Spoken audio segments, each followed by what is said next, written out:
The chamber buzzed with dozens of alien voices as Ambassador David Hayes checked his notes one final time. The Galactic Council meeting was about to begin, and today's topic would determine military contributions for the upcoming defense exercises. Holographic displays showed the massive ring-shaped station orbiting Centauri Prime, its gleaming surfaces reflecting the light of 3 suns. Representatives from 47 different species filled the circular assembly hall, their various forms creating a symphony of colors and shapes that still amaze David even after 5 years of diplomatic service. Chancellor Vorth of the Draknari delegation stood nearly 8 feet tall, his reptilian scales shifting from deep green to amber as he prepared to speak. The insectoid hive queen Azara clicked her mandibles impatiently while her compound eyes scanned the room for threats that would never come.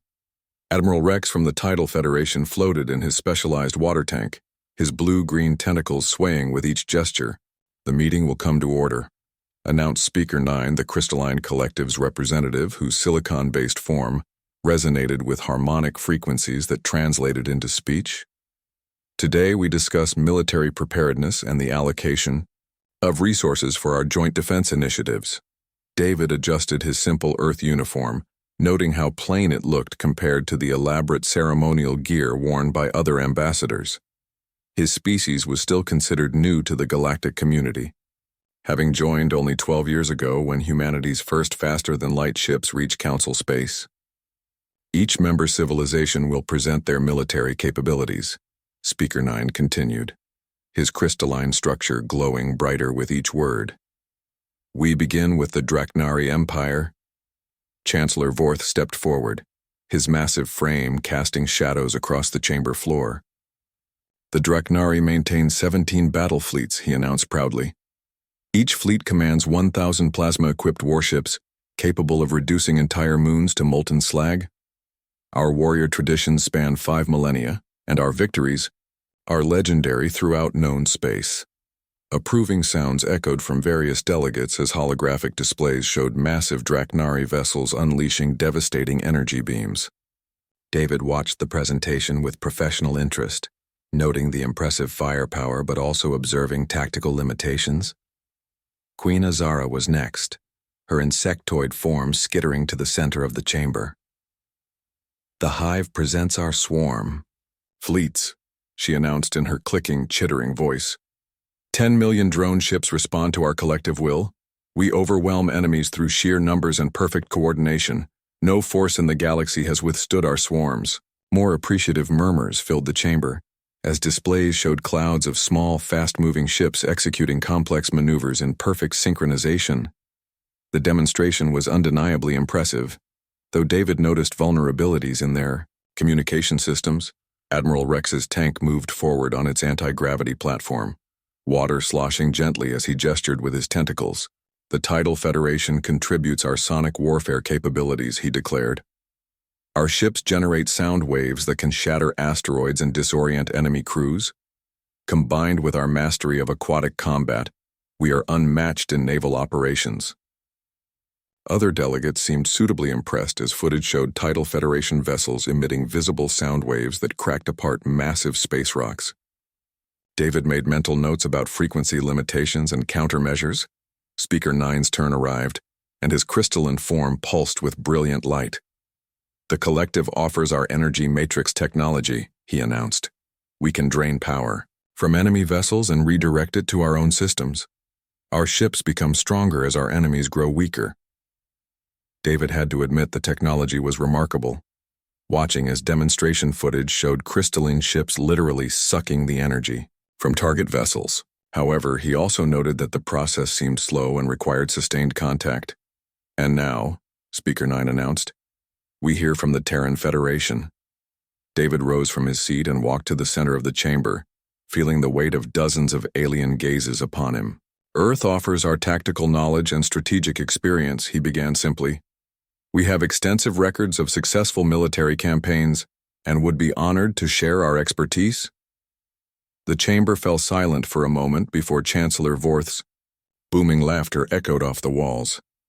"Strategic experience," he repeated mockingly. "What strategies could a species barely into space travel possibly offer?" Queen Azara's clicking joined the laughter. Humans tell such amusing stories, she chittered. Your historical battles are nothing more than primitive conflicts between small tribes. Admiral Rex's tentacles waved dismissively.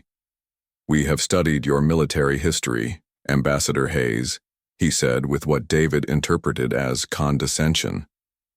Your species fought with metal projectiles and chemical explosives. Such crude weapons have no place in modern warfare. Speaker 9's crystalline form resonated with what sounded like electronic chuckling. The human delegation speaks of legends and myths, he announced. Tales of ancient warriors and mighty weapons that exist only in your imagination. David felt heat rising in his cheeks but maintained his diplomatic composure.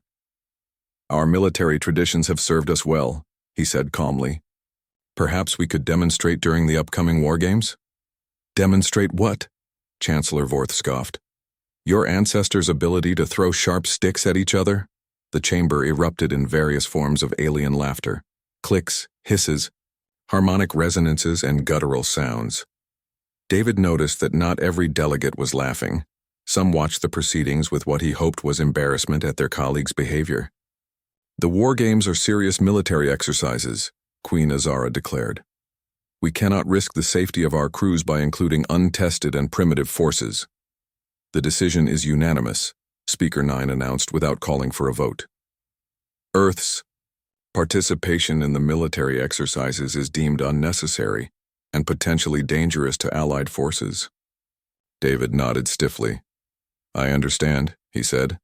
However, I would like to officially request that this decision be reconsidered should circumstances change. Admiral Rex's tentacles rippled with amusement. What circumstances could possibly make your participation valuable, he asked mockingly. Should a real threat emerge, David replied quietly, one that challenges conventional military thinking?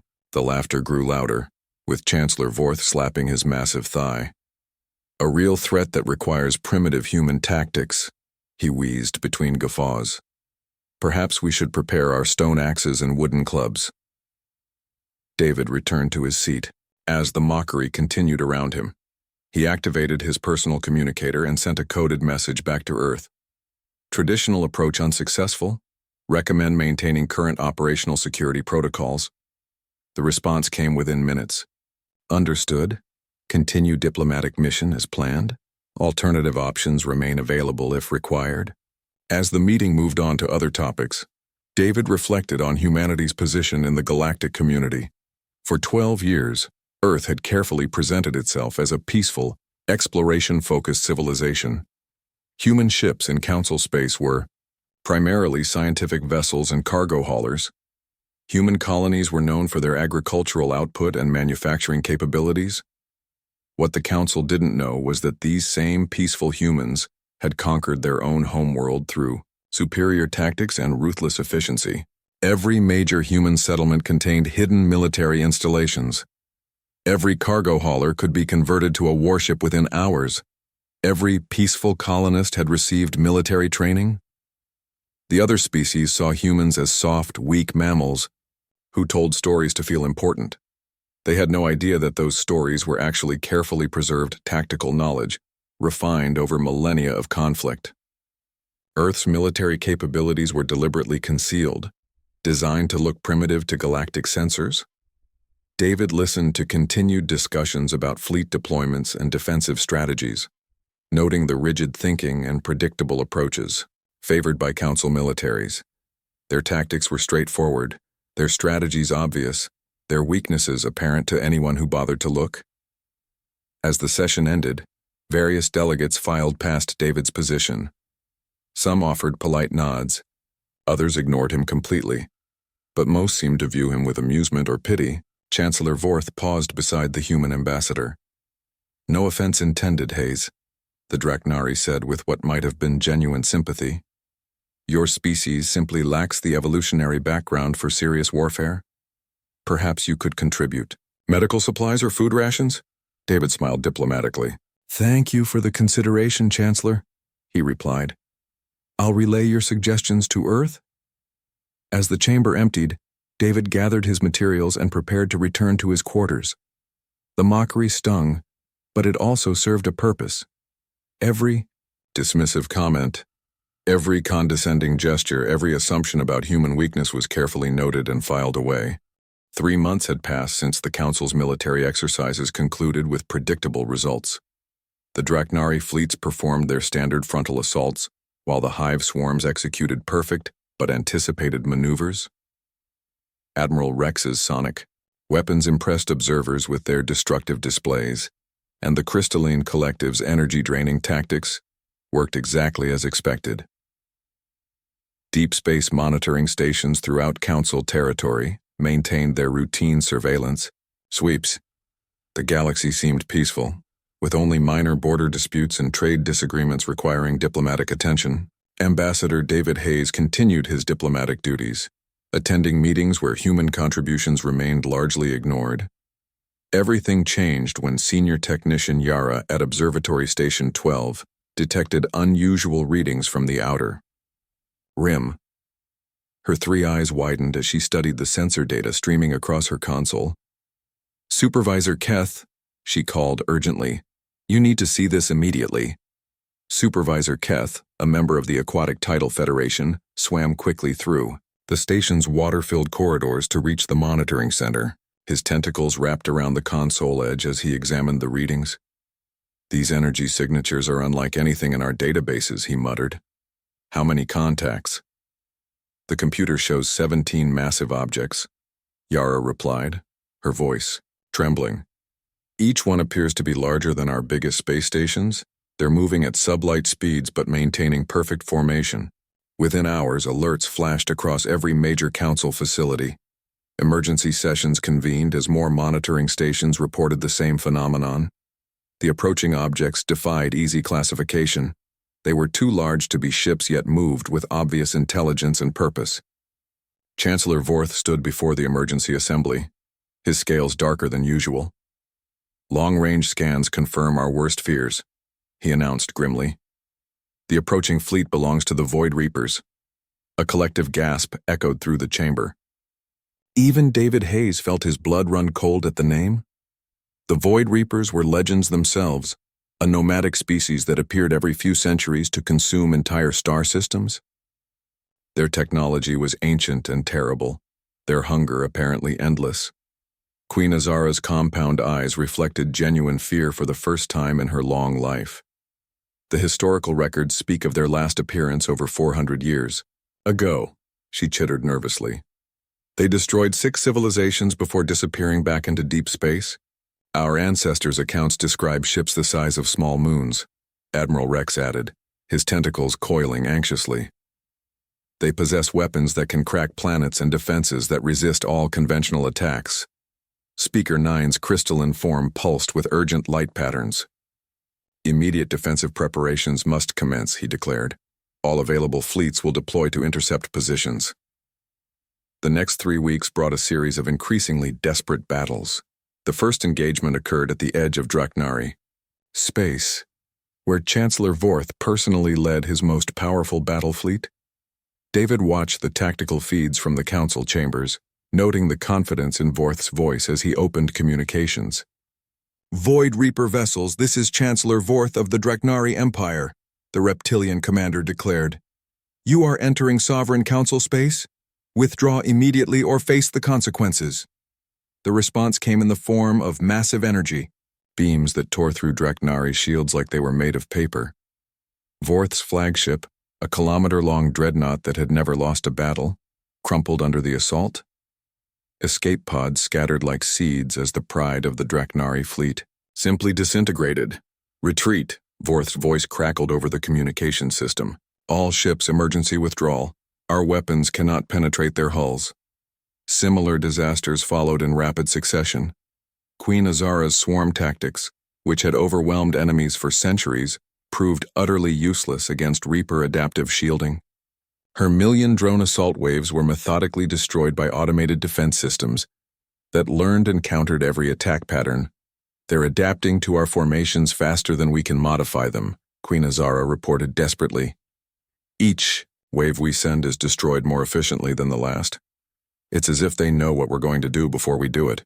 Admiral Rex's sonic warfare capabilities faced an even more humiliating defeat.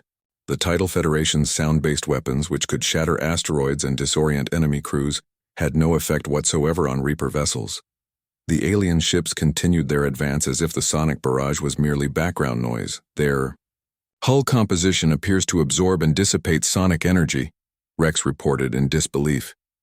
Our most powerful weapons are being rendered completely ineffective? I've never seen defensive technology like this. The crystalline collective's energy-draining matrix systems met with perhaps the worst fate of all. Speaker 9's ships attempted to siphon power from a smaller Reaper vessel, only to discover that the process worked in reverse. The crystalline ships found their own energy being drained away, leaving them powerless and defenseless. The Reapers are somehow reversing our matrix flow. Speaker 9's harmonic voice carried notes of panic. They're using our own technology against us? My ships are going dark one by one. Each defeat brought the Void Reapers closer to the heart of Council space. Refugee fleets fled from outer colonies as massive black ships methodically consumed everything in their path. Entire worlds went silent as the Reapers harvested their resources and populations. David received constant updates from Earth's intelligence network, which had been quietly monitoring the situation. Human deep space sensors, disguised as commercial satellites, tracked Reaper movements with precision that surprised even David. The reports painted a grim picture of advanced alien technology that seemed specifically designed to counter conventional galactic warfare. Their adaptive capabilities are remarkable, the latest intelligence summary noted.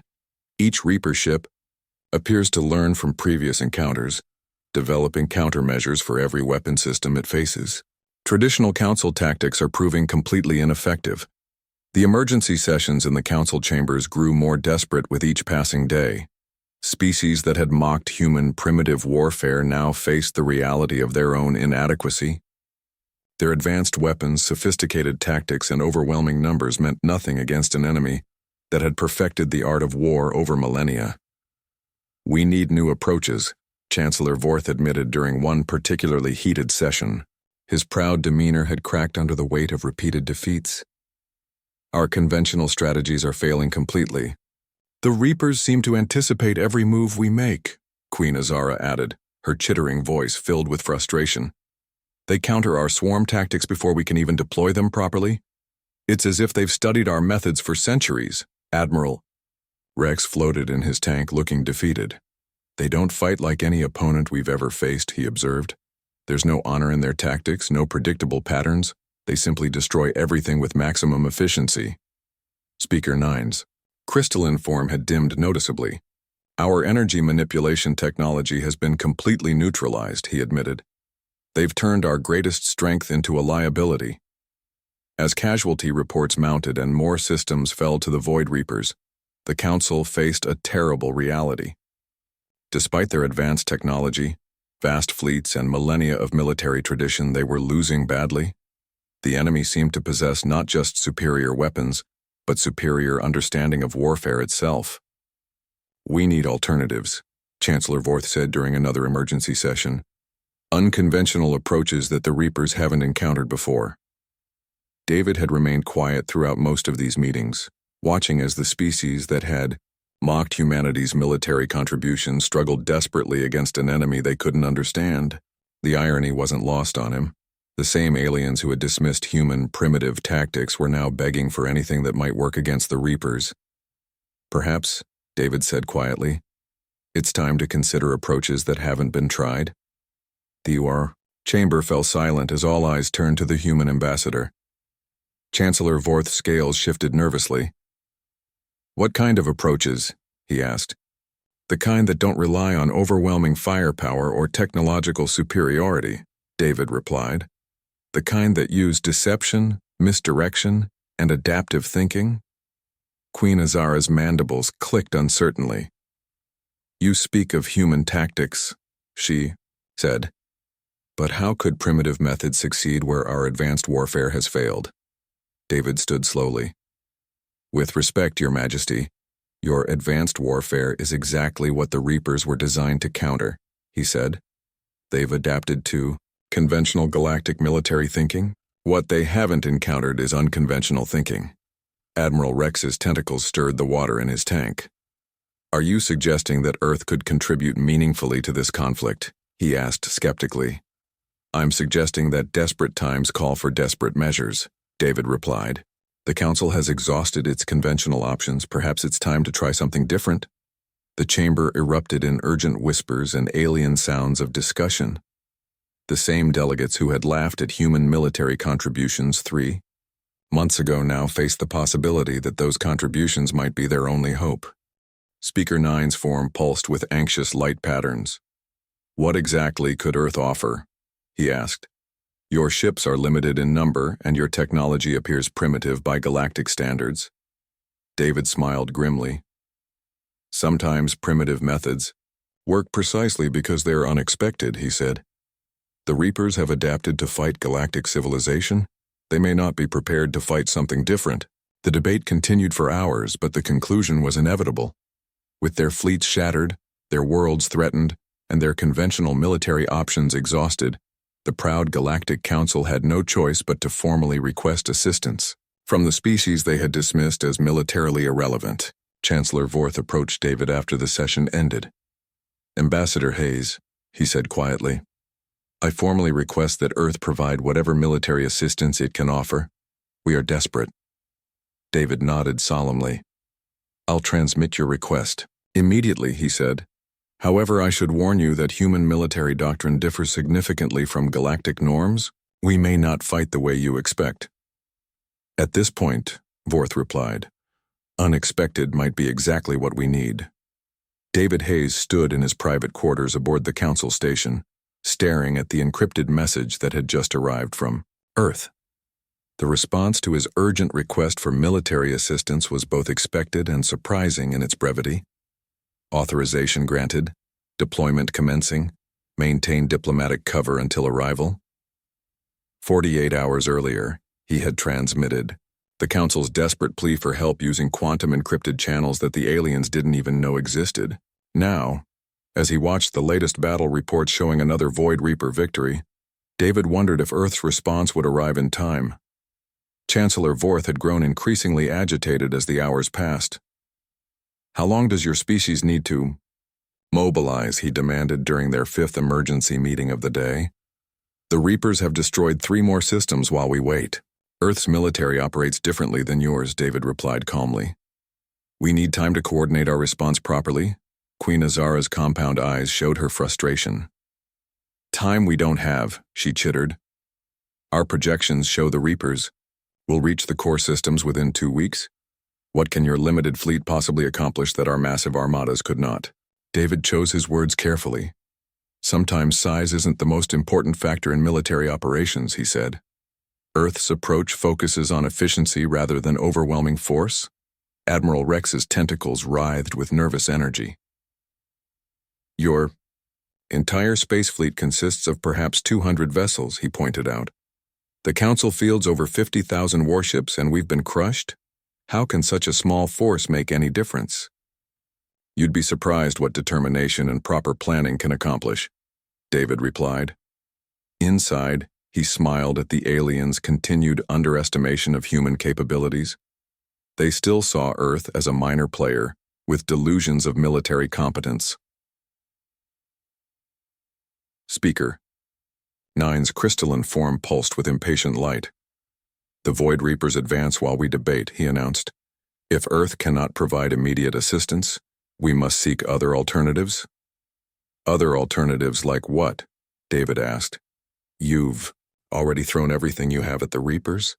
Your best fleets are scattered wreckage. Your most advanced weapons are useless, and your tactical doctrine has been completely countered. The harsh truth silenced the chamber. The proud civilizations that had mocked human primitive warfare now faced the reality of their own military inadequacy. 3 months of defeats had shattered their confidence and exposed the limitations of their thinking. Meanwhile, throughout human space, activities that had been dormant for years suddenly burst into life. Deep beneath the Rocky Mountains, hardened, bunkers that officially didn't exist began powering up massive systems. In the frozen wastes of Siberia, facilities disguised as research stations revealed their true nature as military command centers. Captain Anna Torres stood on the bridge of what the galaxy knew as the cargo vessel ESV Dauntless, watching as her crew completed the transformation sequence. Panels slid away to reveal weapon systems that had been carefully concealed for over a decade. The ship's true configuration emerged, a sleek predator designed for one purpose. "Transformation complete, Captain," reported her tactical officer, Lieutenant Gary Mills. "All weapon systems online, stealth fields operational, and combat protocols activated." Anna nodded grimly. She had commanded merchant vessels for 5 years, playing the role of a peaceful trader while secretly maintaining one of Earth's most advanced warships. The Dauntless could outgun most Council dreadnoughts, while remaining invisible to their sensors. "Signal the fleet," she ordered. "Begin final deployment preparations." "We jumped to Council space in 6 hours.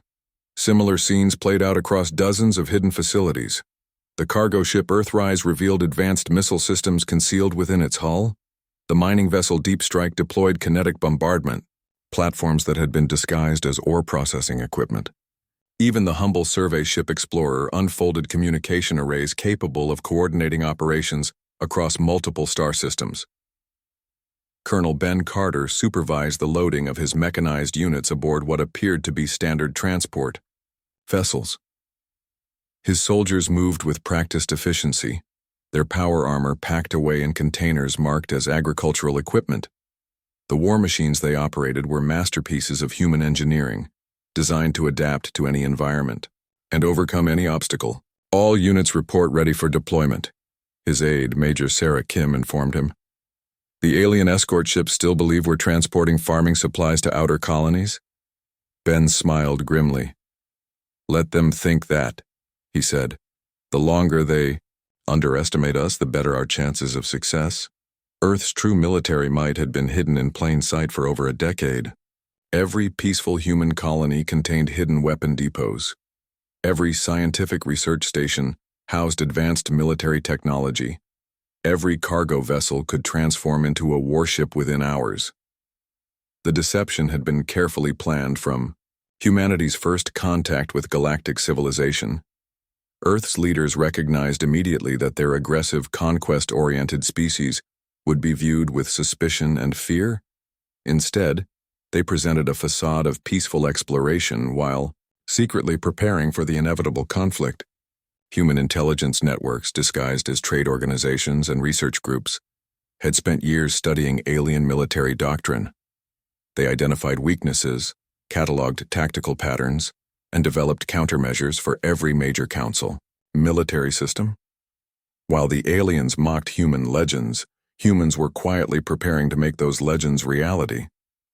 Ambassador David Hayes received hourly updates through channels so secure that Council intelligence services didn't even know they existed. Each message painted a picture of mobilization on a scale the galaxy had never imagined. Humanity was going to war and they were bringing everything. Phase 1 deployment complete, the latest message reported. Strike Fleet Alpha has entered jump position. Ground forces loading on schedule. Stealth reconnaissance units have reached forward positions. We are ready to show them what human warfare really looks like. The response from Earth's military command was characteristically direct. Acknowledged, rules of engagement are weapons free. Show no mercy to the Void Reapers, but maintain operational security regarding our capabilities until absolutely necessary. The galaxy is about to learn why humans conquered their own planet. As the 48-hour deadline approached, the Council grew increasingly desperate. Void Reaper forces had eliminated another major fleet engagement, this time destroying the combined armada of 4 different species. The casualties were staggering and the Reapers seemed unstoppable. "Where is this promised human assistance?" Chancellor Vorth demanded during yet another emergency session. His proud demeanor had completely cracked under the weight of continuous defeats. "We cannot hold them much longer." David checked his chronometer. "They should arrive shortly," he said calmly. "Earth's forces prefer to arrive exactly when needed." "Prefer." Queen Azara chittered frantically. "This isn't about preferences. The Reapers are less than a week from reaching our core worlds. We need help now." Admiral Rex's tentacles beat against his tank in frustration. "Your people promised assistance," he said desperately. If they cannot deliver, we must evacuate the civilian populations while we still can. Speaker 9's crystalline form had dimmed to barely visible levels. The Council must consider surrender negotiations, he announced reluctantly. Perhaps the Void Reapers can be reasoned with? The Reapers don't negotiate, David said firmly. They consume everything in their path? Your only option is to fight them effectively. Fight them how? Vorth exploded. We've thrown everything at them? Our most advanced weapons barely scratch their hulls? Their technology adapts to counter everything we try. What miracle can your primitive species possibly provide? Before David could answer, alarms began sounding throughout the station. Emergency lights bathed the council chambers in red, as sensor operators reported massive energy signatures appearing throughout the system. Unknown contacts detected, announced the station's automated systems. Multiple large vessels emerging. From hyperspace, configuration unknown. Please stand by for identification. David smiled for the first time in weeks. Gentlemen, he said quietly, I'd like you to meet Earth's Navy. Through the chamber's massive viewports, shapes began materializing out of hyperspace. The vessels that appeared bore little resemblance to the peaceful cargo haulers and exploration ships the Council knew. These were predators, sleek and deadly, their hulls gleaming with armor that seemed to absorb light itself. The ESV Dauntless led the formation, its true configuration finally revealed. Gone was the bulky cargo vessel facade. In its place stood a kilometer-long dreadnought, bristling with weapon systems that made Council warships look primitive. Its hull pulsed with energy fields that seemed to bend space around them. More ships followed, destroyers that moved like living things, cruisers whose weapon arrays tracked targets with predatory precision, and carriers that launched fighters the aliens had never seen before. Each vessel represented technology that had been deliberately hidden from galactic sensors for over a decade. Impossible, Chancellor Vorth whispered, his scales shifting through colors of shock and disbelief. Those readings show weapon systems more advanced than anything in Council databases? Queen Azara's compound eyes tried to process what she was seeing. Their energy signatures are off the charts. She chittered in amazement. How did we miss this level of technological development? Admiral Rex stared at his tactical displays in stunned silence. Those aren't the ships we've been tracking for years, he said slowly. These are completely different vessels? Where did they come from? Speaker 9's crystalline form pulsed with rapid light patterns. Sensor analysis indicates stealth technology beyond our current understanding, he announced. These ships have been operating in Council space without our knowledge. David watched their reactions with satisfaction. Earth's merchant marine, he explained casually. We've found that appearances can be deceiving. Captain. Torres' voice crackled over the communication system. Council Station, this is Captain Anna Torres of the Earth Space Force. We are here to assist with your Void Reaper problem. Please transmit all tactical data immediately. The transformation wasn't limited to the ships. Throughout the system, civilian installations revealed their true nature. Research stations unfolded into military bases. Mining platforms deployed defensive weapon systems. Even the small trading posts scattered through the system suddenly bristled with armament. How long has this been going on? Vorth asked in a strangled voice. Since first contact, David replied simply. Earth's policy has always been to prepare for the worst while hoping for the best. We've been ready for this fight since we joined the Council. As the human fleet took up defensive positions around Council space, their true capabilities became undeniable. These weren't the limited primitive vessels the aliens had dismissed. This was a military force that had spent over a decade preparing for exactly this moment. The galaxy was about to discover that human legends were far more real than they had ever imagined. The war machines of Earth struck without warning as the Void Reaper fleet approached the mining colonies of the Outer Rim. What the aliens witnessed defied every principle of galactic warfare they had ever known. Human vessels didn't mass for overwhelming assault or deploy in defensive formations. They vanished entirely from enemy sensors.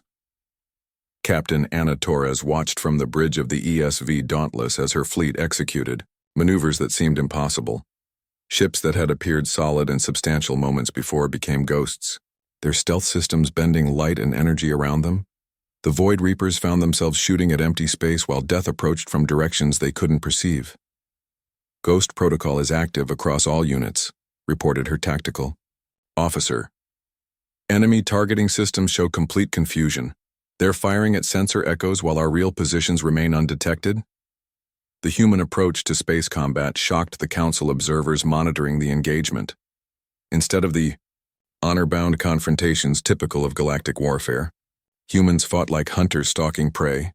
They used every advantage, terrain, timing, technology, and psychology, to maximum effect. Colonel Ben Carter's ground-based installations revealed themselves at precisely the right moment. What the Reapers had dismissed as dead asteroids suddenly erupted with weapons fire. Magnetic railguns launched projectiles at velocities that made even light seem slow, punching through alien hulls like needles through fabric. Target lock achieved on 17 enemy vessels, Carter reported with grim satisfaction. Firing sequence initiated. Let's show them what Earth's children learned from their ancestors. The reference carried deep meaning for every human warrior. These weren't just weapons. They were the technological descendants of every siege engine, every catapult, every artillery piece that had ever defended human settlements. Millennia of siege warfare had taught humanity how to fortify positions and rain destruction on approaching enemies. Major Sarah Kim's cyber warfare teams struck next, launching digital assaults that turned Reaper technology into weapons against itself. Her hackers, descended from generations who had fought in the electronic battlegrounds of Earth's information age, slipped through alien firewalls like smoke. Through mesh, were rewriting their targeting protocols in real time, she announced with fierce joy. Their own ships are now hunting each other while ignoring our actual positions? Sometimes the oldest tricks work best when applied to new technology. The Void Reapers' adaptive defenses, which had defeated every Council weapon system, proved useless against human creativity.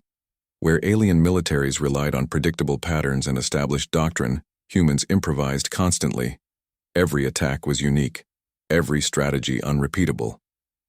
Lieutenant Commander Robert Chen's fighter squadrons demonstrated this principle perfectly. His pilots didn't engage in the formation flying typical of galactic combat. They swarmed through enemy ranks like ancient cavalry, striking fast and disappearing before retaliation could arrive. "This is Eagle Leader," radioed one pilot.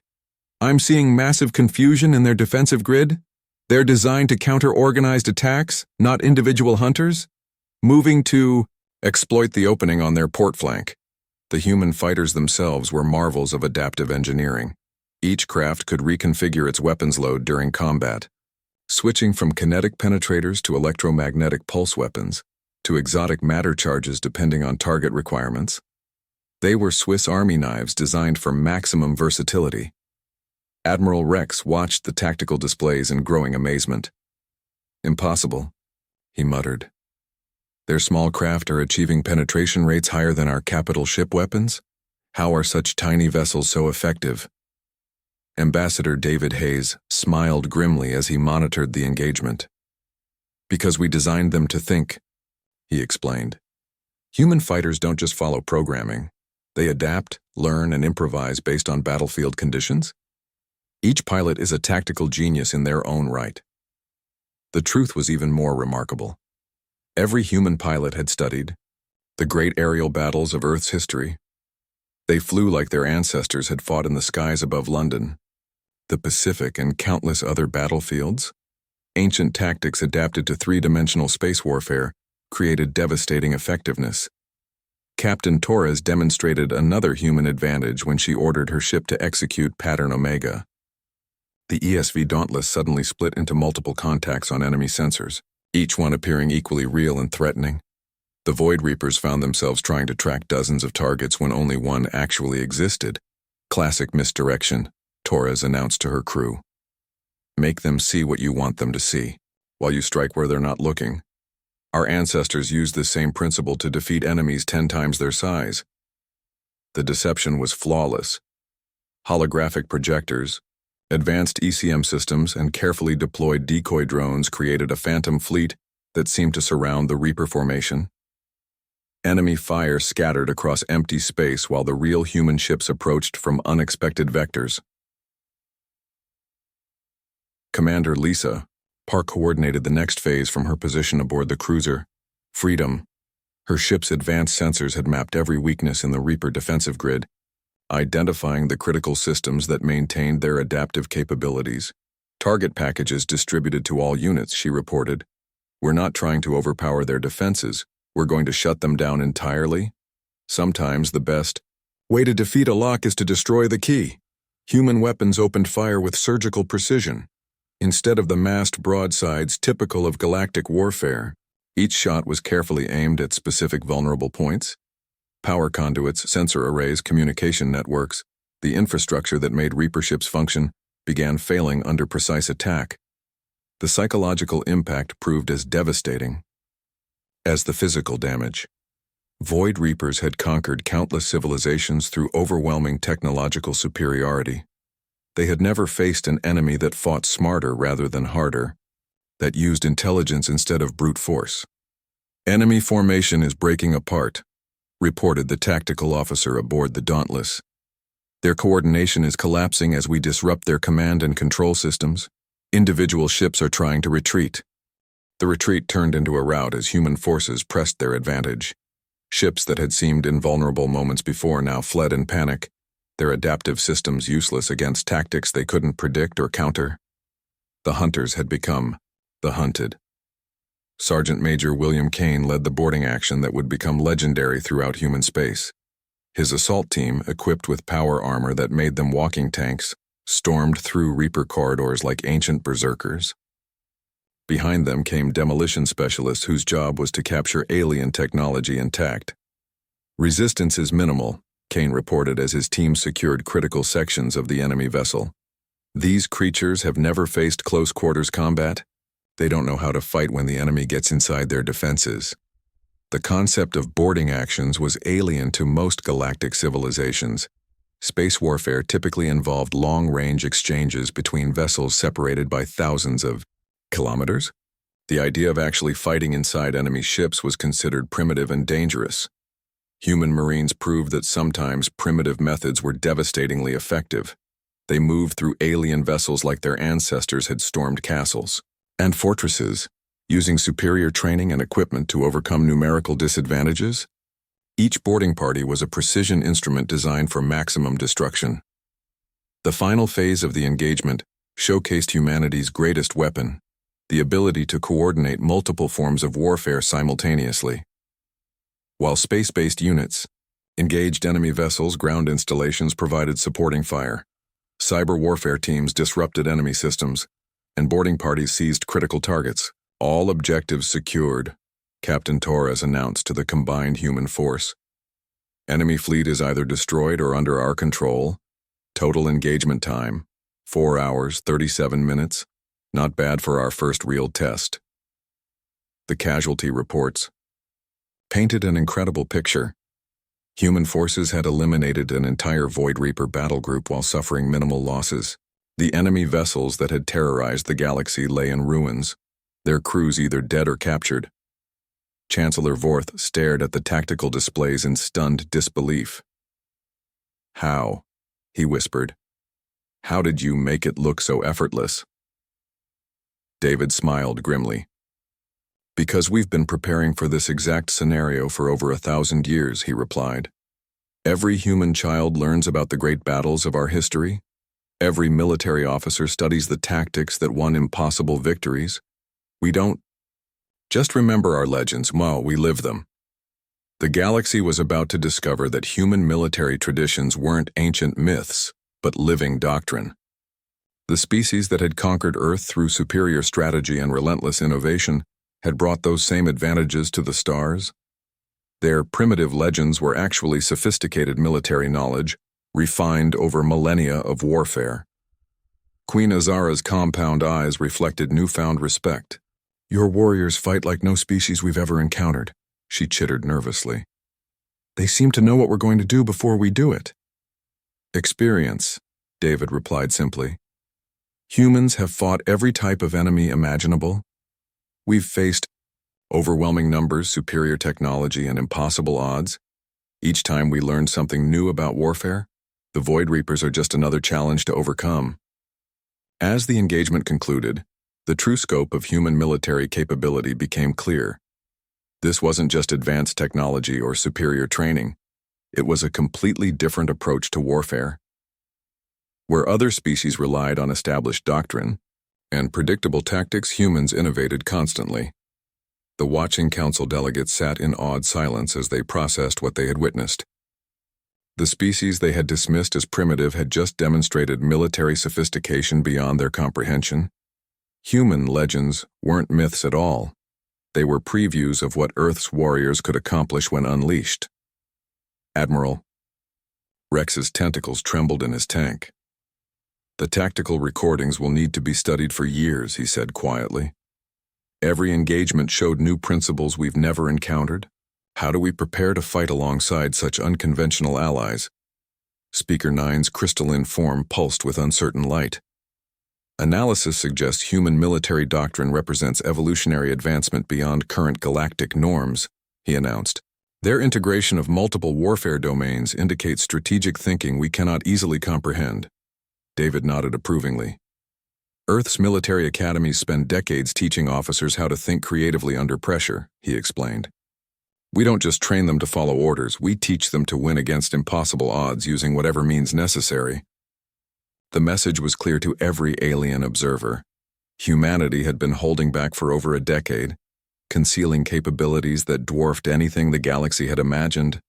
The peaceful traders and explorers the Council had known were real, but they represented only one face of human civilization.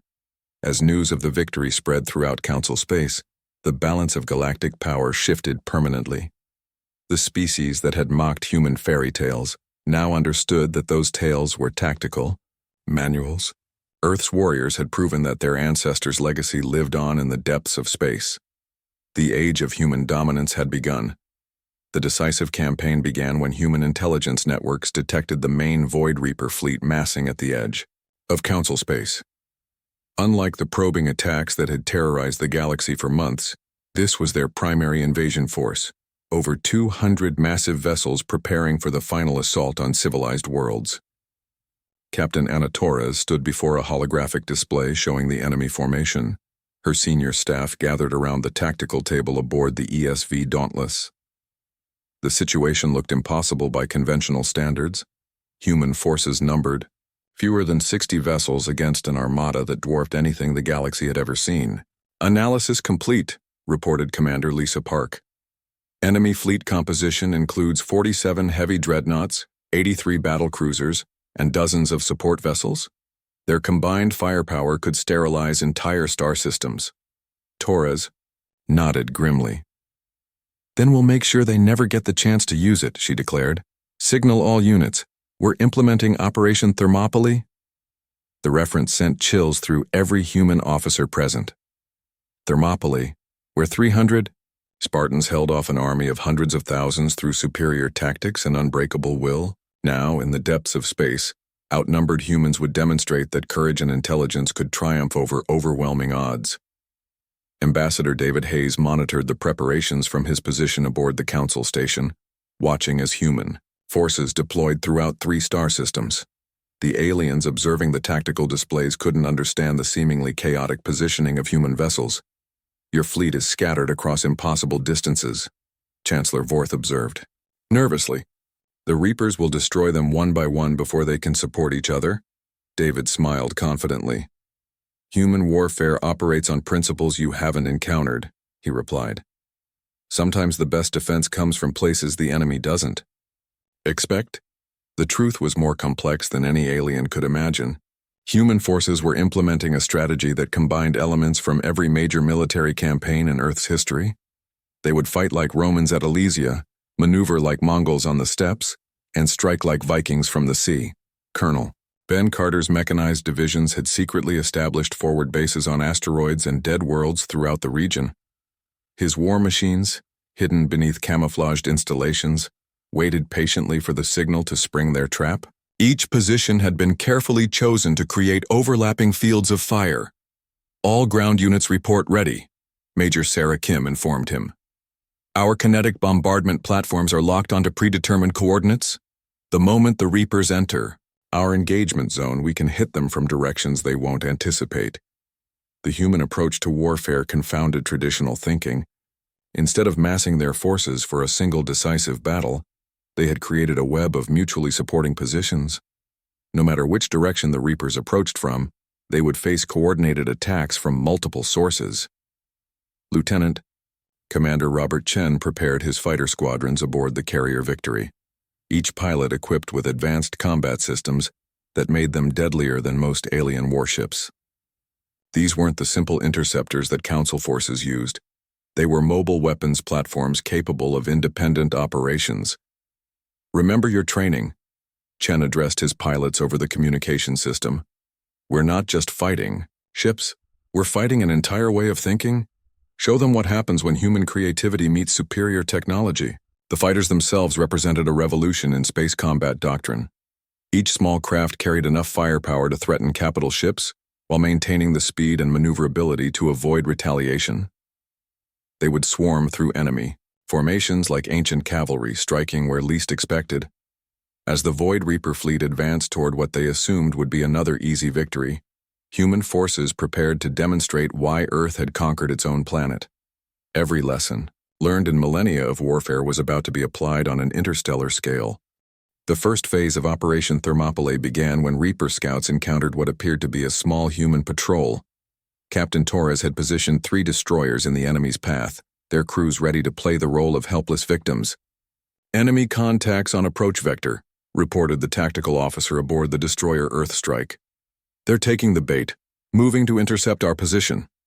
The Reaper response was predictably direct. Overwhelming force applied to eliminate a perceived threat. Dozens of enemy vessels moved to crush the 3 human ships, leaving their main formation exposed to attack from unexpected directions. "Execute Phase 2, Torres commanded from her flagship. "All hidden units reveal and engage." Throughout the system, installations that had appeared to be dead rocks or abandoned stations suddenly blazed with weapons fire. Colonel Carter's artillery platforms emerged from concealment to rain tungsten penetrators on surprised Reaper vessels. The enemy found themselves under attack from sources they hadn't even detected. "Direct hits on targets Alpha through Delta," Carter reported with satisfaction. "Their adaptive shields can't compensate for kinetic strikes from multiple vectors. We're punching through their hulls like paper." The Void Reaper's greatest advantage, their ability to adapt to enemy weapons, became a liability when faced with human tactics. Instead of repeating successful attacks, human forces constantly changed their approach. Every engagement used different weapons, different angles, different strategies. Major Sarah Kim's cyber warfare team struck next, launching electronic attacks that turned Reaper technology against itself. Her hackers, trained in the ruthless digital battlegrounds of Earth, penetrated enemy networks with viruses that caused cascading system failures. "We're inside their primary database," she reported excitedly. "Their ships are receiving false orders. Some are targeting their own forces. The confusion is spreading through their entire command structure." The psychological impact proved as devastating as the physical damage. Void Reapers had never faced an enemy that fought with such creativity and unpredictability. Their rigid tactical doctrine, honed over millennia of conquest, proved useless against human innovation. Commander Chen's fighter squadrons added another dimension to the chaos. His pilots swooped through enemy formations like hawks among sparrows, their small craft darting between massive Reaper vessels to strike at vital systems. Each fighter carried enough ordnance to cripple ships 1,000 times their size. "This is Gold Leader," radioed one pilot. "I'm seeing internal explosions on that dreadnought. Their power grid is cascading, moving to support Silver Squadron's attack run." The coordination between human forces was seamless. Ground-based artillery provided covering fire for attacking. Squadrons, cyber warfare teams created openings that fleet units exploited. Every element of human military power worked together with perfect synchronization. Captain Torres demonstrated this principle when she led the ESV Dauntless in a direct assault on the Reaper command ship. Her approach seemed suicidal, a single vessel attacking the enemy's most heavily defended target, but appearances deceived as usual. "All weapons, focus fire on their communication arrays," she ordered. "Cut off their ability to coordinate their defense? Then we board them and finish this personally." The boarding action that followed became legend. Human Marines equipped with power armor that made them living weapons stormed through Reaper corridors like ancient berserkers. Their equipment allowed them to survive in environments that would kill most species, while their training made them unstoppable in close combat. Sergeant Major William Kane led the assault team through the alien vessel's passages, his enhanced armor shrugging off enemy fire, while his weapons carved through Reaper defenders. Behind him, his Marines advanced with the methodical precision of professionals who had trained for exactly this moment. "Resistance is collapsing," he reported to Captain Torres. "These creatures have never faced boarding actions before. They don't know how to fight in confined spaces." The concept of close-quarters combat was alien to most galactic civilizations. Space warfare typically involved long-range exchanges between vessels. The idea of actually boarding enemy ships was considered primitive. Human Marines proved that sometimes primitive methods were devastatingly effective. As the battle reached its climax, human forces revealed their ultimate weapon, the ability to learn and adapt faster than any enemy. While the Void Reapers relied on their technology to counter new threats, humans changed their tactics continuously throughout the engagement. "Enemy fleet is breaking apart," reported Commander Park from her position at the tactical console. "Their coordination is completely destroyed. Individual ships are either fleeing or surrendering." The sight of Void Reaper vessels surrendering shocked the watching council observers. These were the same creatures that had terrorized the galaxy for months, now helpless before human military might. The impossible had become reality. "Pursuing fleeing elements," reported Captain Torres, as her fleet chased down escaping Reaper vessels. "We're not letting any of them escape to threaten other worlds. This ends here and now." The final tally was staggering.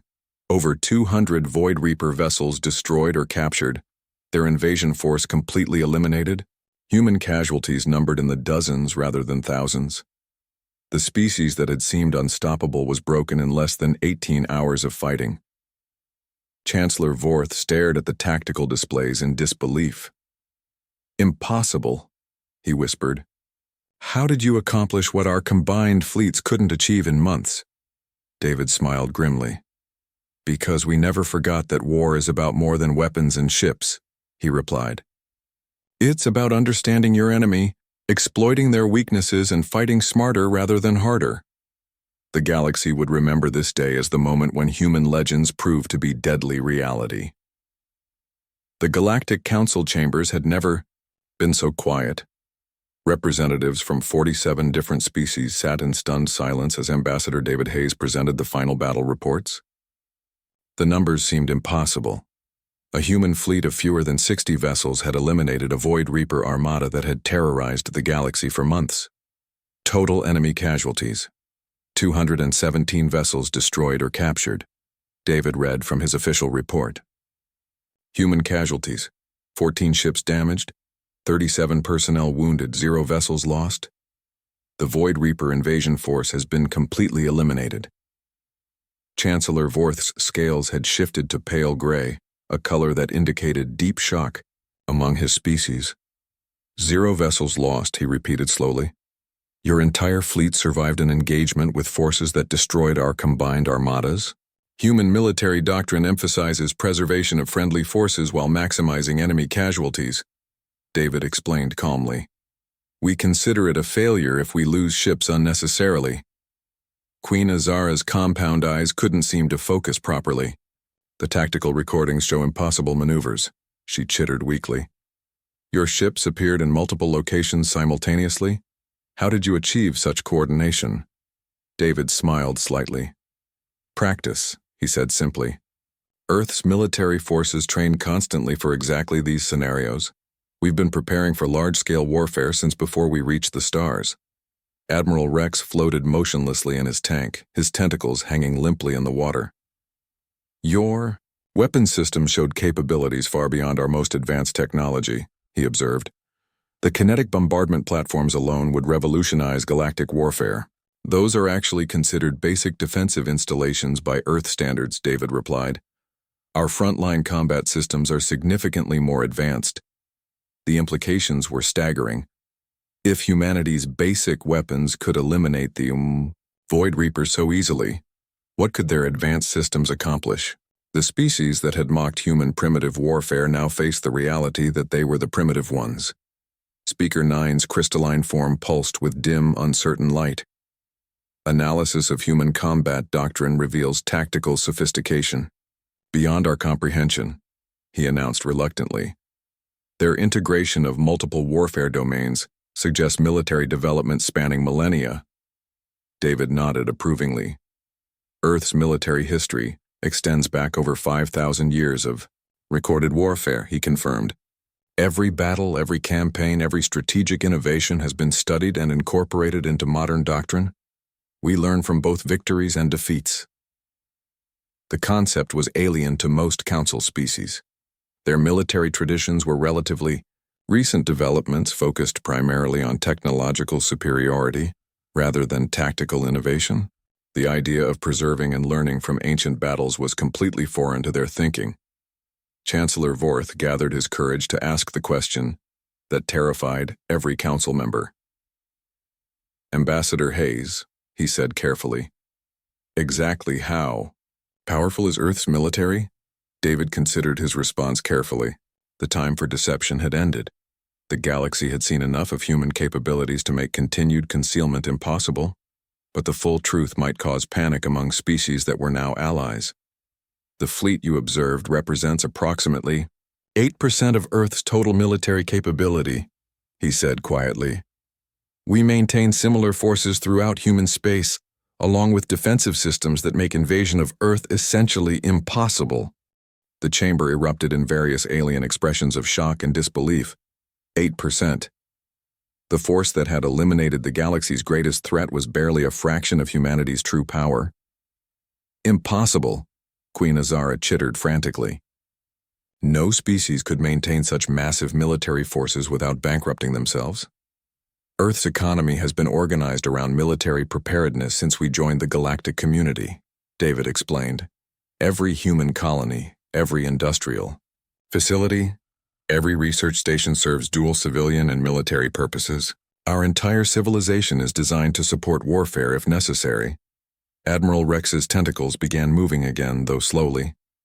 You're describing a society built entirely around military conquest, he said nervously.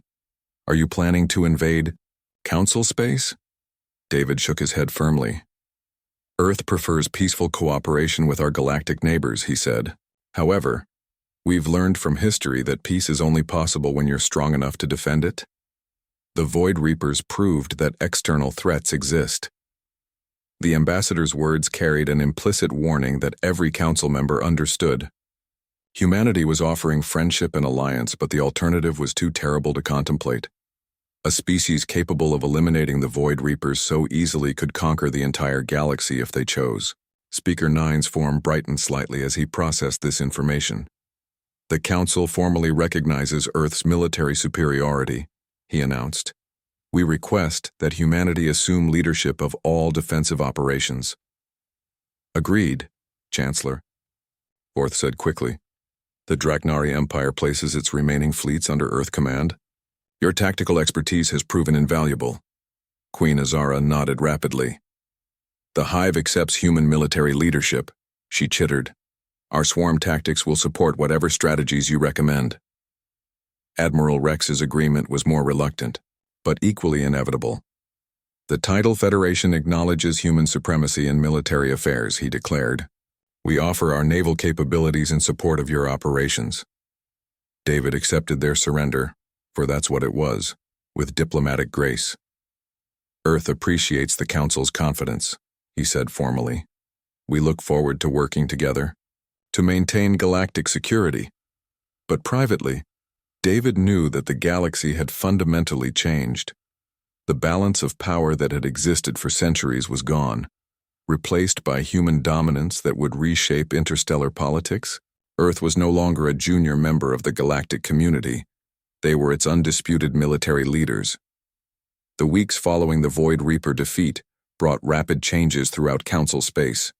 Human military advisors arrived at every major fleet base, bringing tactical knowledge that revolutionized alien warfare.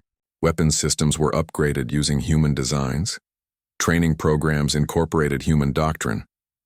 Captain Anna Torres found herself promoted to admiral and placed in command of the new Combined Defense Force. Her flagship, the ESV Dauntless, became the symbol of human military might throughout the galaxy. Alien officers competed for positions on her staff, eager to learn from the species that had saved them all. "It's ironic," she observed to her aide, Commander Lisa Park. 3 months ago, they wouldn't let us participate in their war games. Now they're begging us to teach them everything we know. Colonel Ben Carter established training facilities throughout Council space, showing alien ground forces how to fight effectively.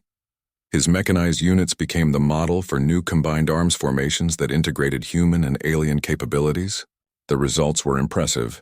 Council forces began winning battles they would have lost before.